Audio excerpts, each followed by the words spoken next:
Narito ang Balitang Pinoy TV.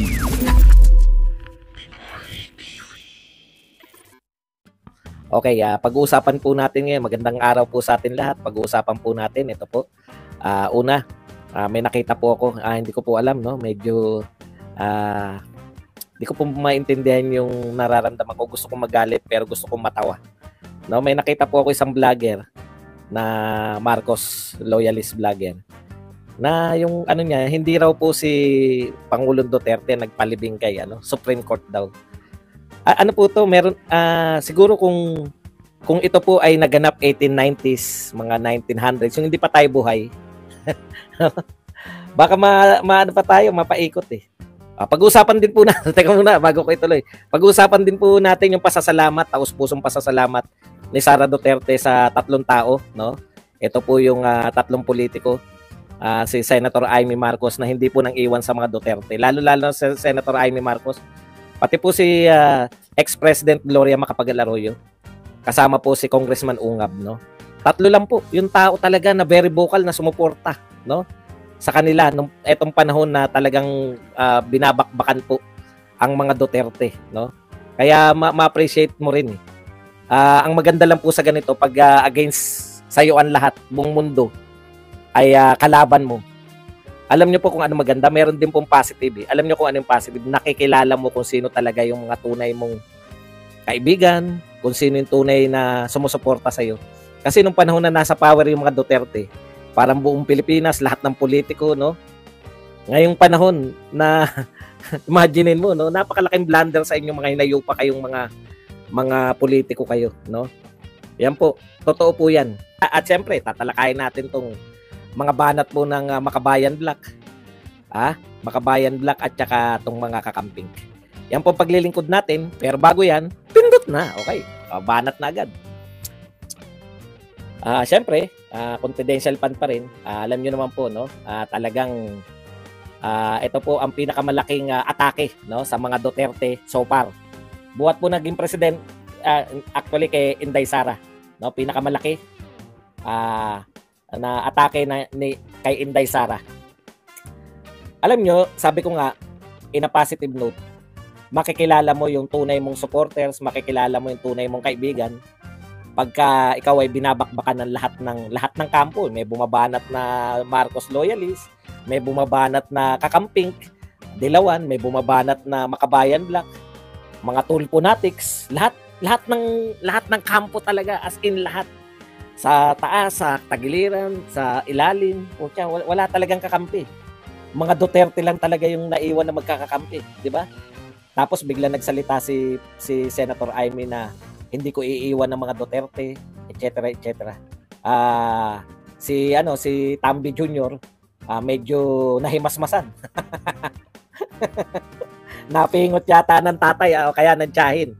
Na may paliwanag po si Sandro ngayon na kahit kailan hindi ko na makita eh. Kahit kailan parang hindi ako malis o hindi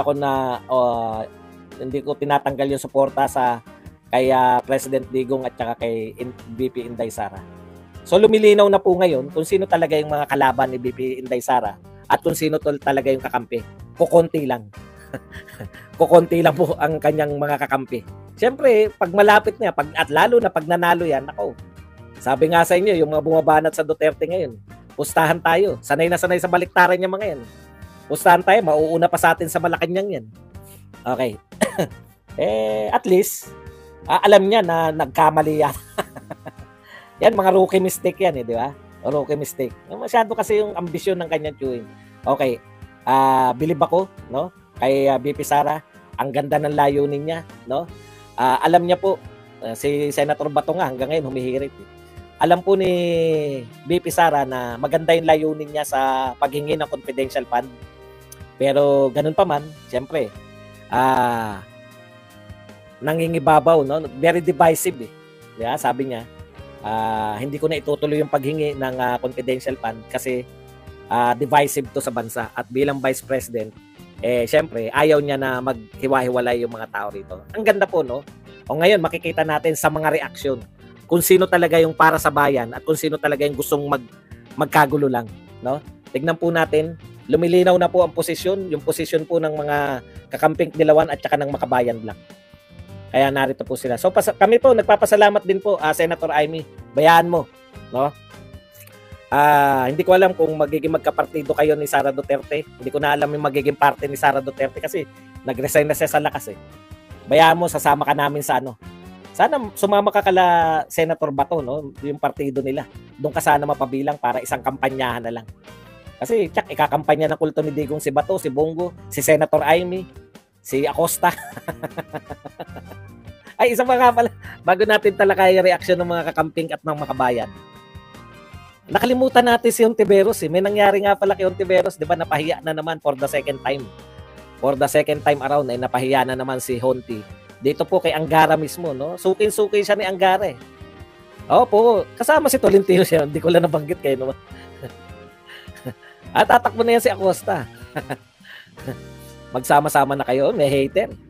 Ito ang balita ngayon. Viral ngayon sa mundo ng social media. Ang di umano'y balitang Senator Amy Marcos nagsalita na at tila harap-harapang sinagot ang di umano'y liderato ng Kamara. Di man ito pinangalanan, ngunit tila sa pulse Speaker Romualdez sa kanyang mga pasaring at buong tapang na nagpahayag ng kanyang buong suporta kay dating Pangulong Rodrigo Duterte. Pero bago ang lahat, kung bago ka pa lamang sa aming channel, please huwag kalimutang mag-subscribe at i-click ang notification bell para mas maging updated ka pa lalo sa lahat pa ng bagong video na i-upload namin. At eto na nga mga kababayan, sa isang pahayag kay Senator Amy Marcos, may mensahe na tila pasaring sa lideratura ng Kamara at ayon dito, kabastusan sa aral ng Bagyong Yolanda na ginagawa ng mga politikong pinagwawatak-watak ang bansa, ginagamit ang issue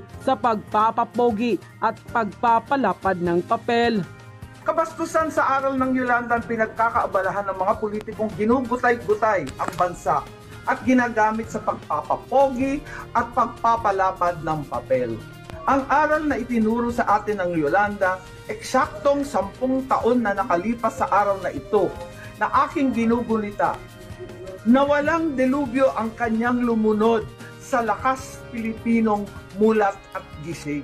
Ayon pa kay Senator Amy Marcos na kung tumalikod umano ang Kamara sa dating mainit na suporta kay dating Pangulong Rodrigo Roa Duterte ay hindi niya ito gagawin.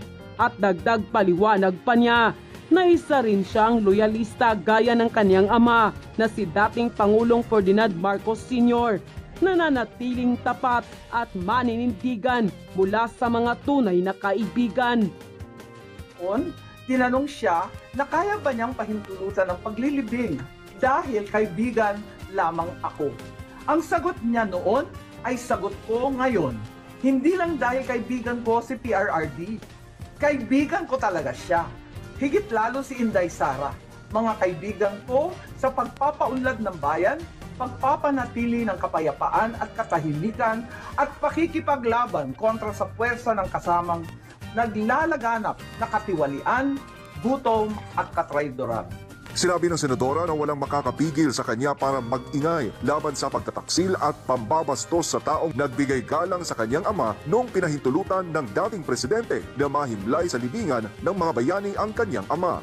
Inuulit ko, noong 2015 ako ang una at kaisa-isang gobernador na nagdeklara ng suporta para kay Presidente Duterte. At kahit ako ang nag-iisang matitira, maninindigan ako para sa kanya.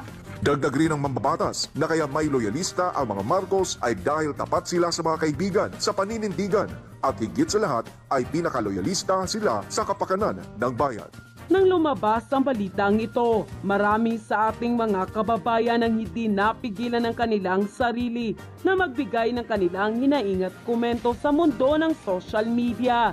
At ayon pa sa kanila, tama ka Senator Amy, huwag mong tantanan yung tambalos-los na yan. Puro lang talaga pasikat at paporma lang sa Kongreso. Ginagamit pa ang taong bayan. Grabe, para daw sa taong bayan, sabi pa nga ni Speaker, ang kapal talaga. Ang layo pa ng eleksyon ngayon, puro napasikat ang ginawa. wala naman talagang nagawa sa bayan. Mas mabuti pang bumaba na lang siya sa pwesto. Ito lang sana ang dapat kilalanin ng taong bayan, kung sino ang taong nagpalibing sa bangkay ni Apulakay sa libingan ng mga bayani. Ito na nga mga kabalita. Ano na ang masasabi nyo patungkol sa balitang ito?